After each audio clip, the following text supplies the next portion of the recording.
I bet you didn't know the secrets that lie within the house on Harbinger Lane. The old house stood at the end of Harbinger Lane, shrouded in mystery. It was a spectre against the dying light, a ghostly figure in the twilight. Its windows, like vacant eyes, stared out at the town of Brooksville, unblinking and cold. Decades of neglect had left their mark, etching stories into its walls. The paint peeled, a ghostly reminder of its former glory and splendor. The porch sagged, threatening to collapse in on itself, a testament to time's cruelty. Locals whispered of the house's dark history, tales that sent shivers down spines. They told tales of tragedy and sorrow, of lives lost and dreams shattered. It was a place where shadows lingered, and secrets whispered in the dark corners. The house stood as a testament to time's relentless passage, unyielding and harsh. Each creak of its bones seemed to echo the pain of the past, a symphony of sorrow. The wind howled through the gaps in the walls, a mournful cry of the forgotten. It was a mournful, haunting sound, like a ghostly wail in the night. The house on Harbinger Lane was more than just an abandoned building. It was a relic of the past. It was a vessel of forgotten memories, a repository of lost stories, a monument to unspoken truths, standing silently against the ravages of time. Emma pulled her car to a stop before the imposing structure. The house stood like a sentinel, watching her every move. The engine ticked, the only sound in the stillness of the night. It was as if the world held its breath, waiting for what would happen next. She had heard the stories, tales of sorrow and loss that seemed to seep from the very walls, the whispers of tragedy that surrounded the house. They spoke of lives shattered and dreams broken, but curiosity, like a moth to a flame, drew her closer. She couldn't resist the pull of the unknown. She grabbed her flashlight from the passenger seat. It was her only defense against the encroaching darkness. It felt cold and metallic in her hand. The weight of it was both reassuring and ominous. A shiver ran down her spine. It was a warning, but she ignored it. She had come too far to turn back now. Taking a deep breath, Emma stepped out of the car. The night air was cold and unforgiving. The air was thick with the smell of damp earth and decay. It was a scent that spoke of forgotten things.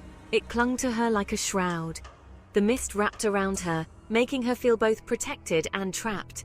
Her footsteps echoed on the cracked asphalt as she approached the house. Each sound seemed to amplify the silence. Each step felt heavier than the last. The weight of the past pressing down on her. The house loomed over her, its shadow swallowing her whole. It was as if the house itself was alive, waiting for her. She reached for the rusted doorknob. Her hand trembled slightly, but she steadied herself. It turned with a groan, like a mouth opening in a silent scream. The sound echoed in the still night, a prelude to what lay inside. Dust motes danced in the beam of Emma's flashlight, swirling in the stagnant air. The air inside was stale and heavy, thick with the scent of mildew and forgotten memories.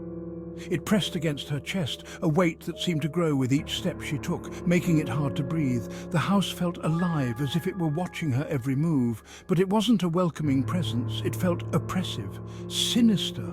The walls seemed to whisper secrets of the past. Emma stepped cautiously over the threshold, her heart pounding in her chest. The floorboards creaked beneath her weight, each step a reminder of the house's age and neglect. The sound echoed through the empty house, amplifying the silence that surrounded her. It was a sound that spoke of decay and forgotten things, of lives once lived and now abandoned.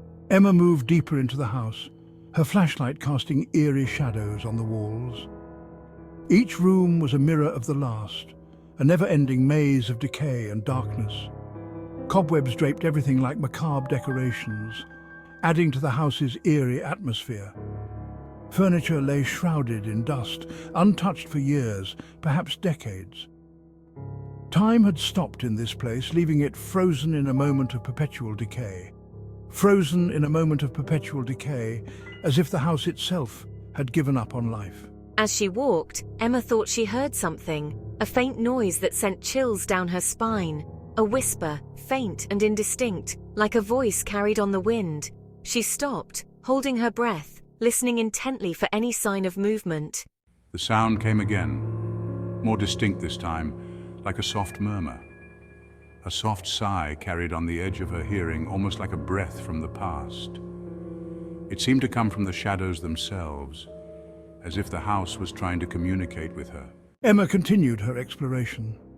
The whispers followed her, echoing through the empty corridors like ghostly murmurs. She could feel their presence, a chilling sensation that made her skin crawl. They seemed to grow stronger, more insistent.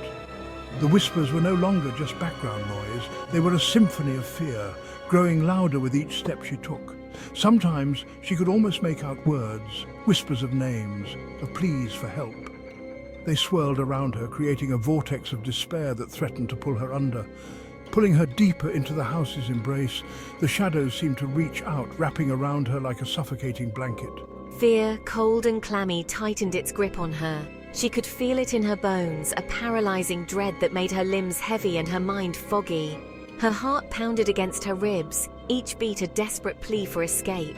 The sound of her own heartbeat was deafening, drowning out even the whispers.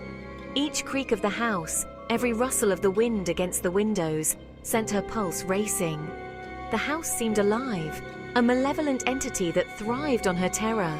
She stumbled over something on the floor, her foot catching on an unseen obstacle. Panic surged through her as she struggled to regain her balance. It was a child's doll, an eerie relic from a forgotten time, lying in wait like a sinister sentinel.